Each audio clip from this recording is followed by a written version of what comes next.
Qui était réellement Macrin, l'empereur nord-africain de l'Empire romain?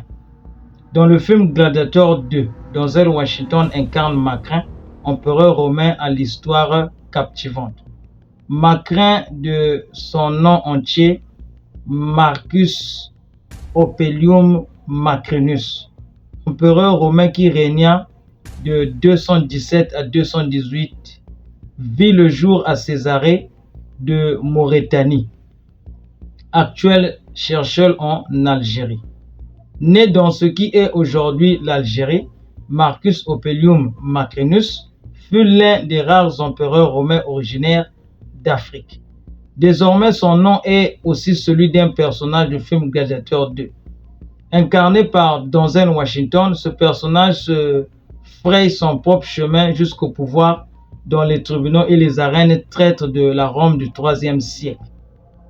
En effet, il connut une ascension soudaine qui le vit quitter l'anonymat pour devenir l'homme le plus puissant de l'Empire. Son ascension météoritique montre la diversité du monde romain antique et prouve que l'ethnicité ou le lieu de naissance n'étaient pas des obstacles à l'accès au pouvoir. Bienvenue sur Africa Freedom. Nous allons aujourd'hui voir l'histoire de Macrin, cet empereur romain africain qui est aujourd'hui incarné dans le film Gladiator 2 par Denzel Washington. Si c'est pour la première fois que vous découvrez cette chaîne, sachez qu'ici nous parlons de l'histoire de l'Afrique, de l'histoire des Noirs, où qu'ils soient, précisément les mélanodermes. Nous faisons des révélations historiques, nous faisons des shorts en développement personnel, en motivation et aussi en réveil de conscience. Sans plus tarder, nous allons entrer dans le vif de notre sujet. L'histoire de Macrin commence dans l'Afrique du Nord romaine. Macrin vit le jour en l'an 165 de notre ère, à Césarée de Maurétanie, ville côtière de la province romaine de Maurétanie. Riche capitale provinciale, celle-ci était semblable à d'autres villes prospères d'Afrique romaine, comme Alexandrie et Lepsis-Mania. Du fait de la conquête par Rome de villes et de régions telles que Carthage ou l'Égypte, l'Afrique du Nord faisait partie intégrante de l'Empire. Les Romano-Africains voyageaient parfois jusqu'aux confins de l'Empire.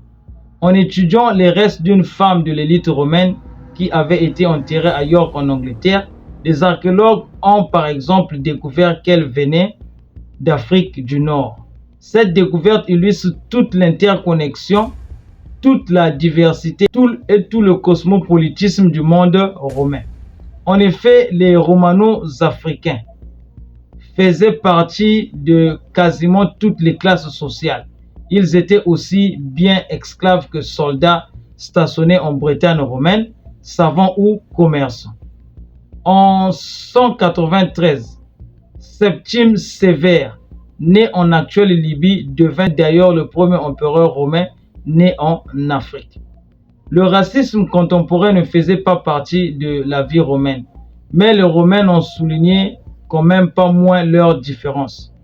Ils promouvaient certains stéréotypes et nourrissaient des préjugés. Ils considéraient que les différents groupes culturels et ethniques étaient bien distincts les uns des autres et qu'ils avaient leurs propres caractéristiques innées. Macrin ne cachait pas son africanicité.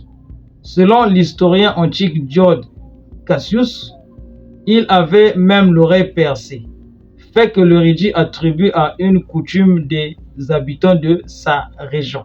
La famille de Macrin semble avoir fait partie de l'ordre équestre, la classe des chevaliers romains. Sa famille était, selon les mots de l'historien obscur, ce qui souligne son statut banal au sein de la hiérarchie impériale. C'étaient les familles sénatoriales, comme les Julie et les Claudie, qui détenaient les clés de l'Empire, et non les familles telles que celles de Macrin. Chacun des empereurs que Rome connut avant Macrin venait de cette classe, soit parce qu'il y était né, soit parce qu'il l'avait intégré. De nombreux détails de la jeunesse de Macrin nous semblent inaccessibles. Mais nous savons qu'il reçut une formation juridique avant d'officier à divers postes administratifs des bas échelons de la garde prétorienne. En 212, sous l'empereur Caracalla, Macrin fut promu commandant de la garde prétorienne, poste qui en fit l'un des hommes les plus puissants de Rome. À la fois agent secret et garde de la cour impériale, les prétoriens avaient assez littéralement le pouvoir de faire ou de défaire un empereur. De par ses ingérences politiques constantes, cette force changea le destin de l'Empire. En l'an 41 de notre ère, la garde prétorienne ourdit un complot et assassina Caligula. Un siècle plus tard, en 193, elle apporta son soutien au plus offrant des divers prétendants au trône et finit par aider Dide Julien à diriger l'Empire, quoique son règne fût que de courte durée.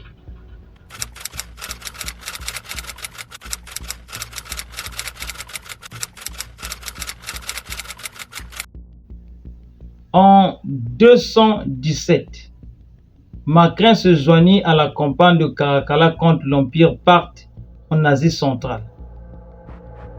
Ayant eu vent d'une prophétie selon laquelle Macrin lui succéderait en tant qu'empereur, Caracalla ne lui accorda pas une confiance entière. Impopulaire et brutal, il savait comment se débarrasser de ses rivaux. En effet, en l'an 211, il avait déjà fait assassiner son propre frère Geta, et désormais il ne se préoccupait plus que de Macrin. Macrin savait qu'il devait frapper le premier et organisa vraisemblablement l'assassinat de Caracalla.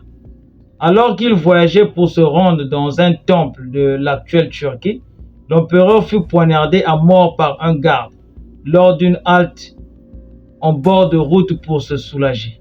Le garde fut rapidement tué et personne ne fut donc en mesure d'interroger ni d'établir s'il avait agi sur l'ordre de quelqu'un.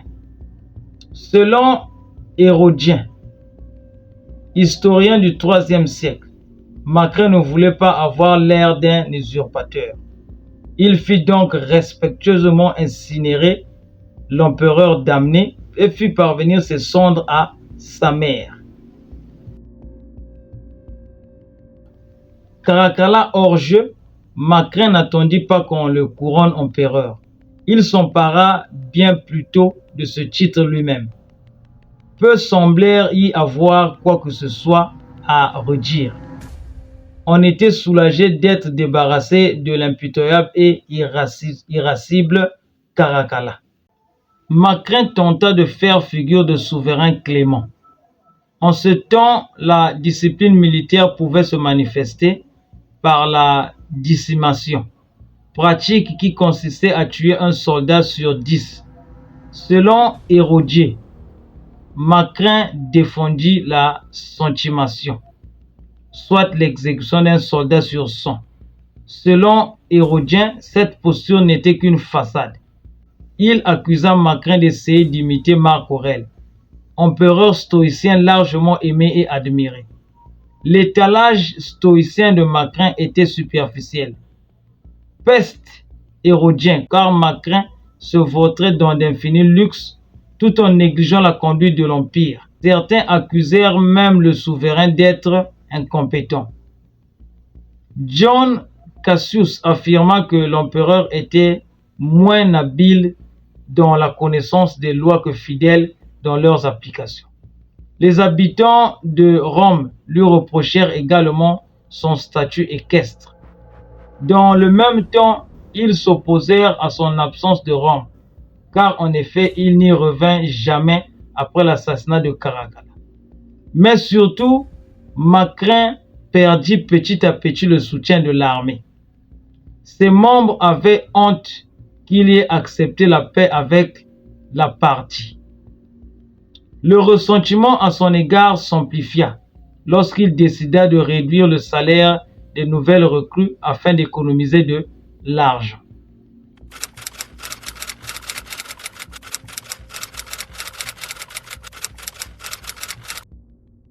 Personne n'exécrait plus Macrin que la famille de Caracalla qui cherchait désespérément à récupérer le pouvoir. À cette fin, Julia Maeza, tante de l'empereur assassiné, entreprit de propager une rumeur. Son petit-fils de 14 ans, Elio Gabal, était le fils illégitime de Caracalla. Le pouvoir lui revenait donc de droit. Cela ne déplut pas à certains soldats à qui ne déplaisait pas non plus l'argent de Julia Maeza. Bientôt, ils se rallièrent à l'adolescent et en mai 218, ils le proclamèrent empereur. Avec un soutien en berne, les jours de Macrin étaient comptés.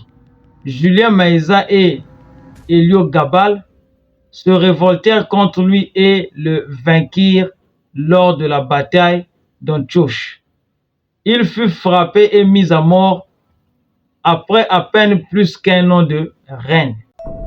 L'histoire de Macrin, fils d'une famille provinciale devenue l'homme le plus puissant de l'Empire, ne commença pas au même endroit que la vaste majorité des empereurs romains. Cependant, il connut une mort tout aussi violente que nombre d'entre eux avant lui et après lui. C'était là l'histoire de Macrin, l'empereur interprété par Denzel Washington dans Gladiator 2. Si vous avez aimé la vidéo, je vous prie de la liker, de la partager et je vous retrouve pour une prochaine vidéo. En attendant, prenez bien soin de vous. Merci.